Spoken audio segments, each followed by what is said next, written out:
YouTube आणि इंस्टावर खूप जास्त कमेंट येत आहे, ताई एकदा व्हिडिओ मराठीमध्ये बनवा. सगळ्यांना राम राम, जय शिवालाल. ही सळोई काय आहे, ही सळोई कशापासून बनवतात, हेच तुमच्या डोक्यामध्ये विचार चालू आहे. तर चला तर ही सळोई काय आहे आणि कशापासून बनवतात हे तुम्हाला मी दाखवणार आहोत. सगळ्याच्या आधी आपल्याला मटण दुकानावर जायचं आहे आणि तिथून आणायचं आहे ओजरी, अत्तर आणि रक्त. मेन तर सळोईमध्ये रक्त जातो.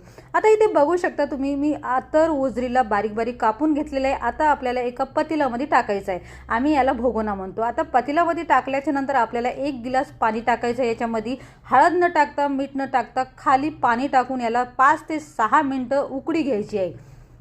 आता बघू शकता इथे गॅस चालू केला आणि मी पतीला गॅसवर ठेवलेला. 5-6 मिनिटं लागतात आपल्याला हा पाणी गरम व्हायला.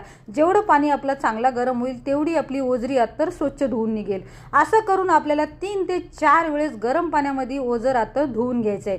असे तर आपले 4 व्हिडिओ मी सळोईशी टाकलेले आहे आणि भरपूर व्हायरल झालेला आहे. बघू आता हा व्हिडिओ आपला कुठपर्यंत जातो.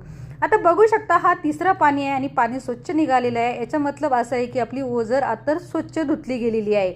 परत आता आपल्याला याच्यामध्ये पाणी टाकायचं आहे आणि हळद मीठ टाकून अर्धा तास शिजू घालायचं आहे. पतीलामध्ये जर तुम्ही ओझर अत्तर शिजू घातली तर खायला चवदार लागते. कुकरमध्ये पण बनवू शकते, पण जी कुकरमध्ये खायला चव लागत नाही ती पतीलामध्ये येते. आता तुम्हाला विचार येत असेल याच्यामध्ये तडका कसं काय देतात आणि काय काय मसाले टाकतात. याच्यासाठी आपला उद्या दुसरा भाग येणार आहे, नक्की जाऊन बघा.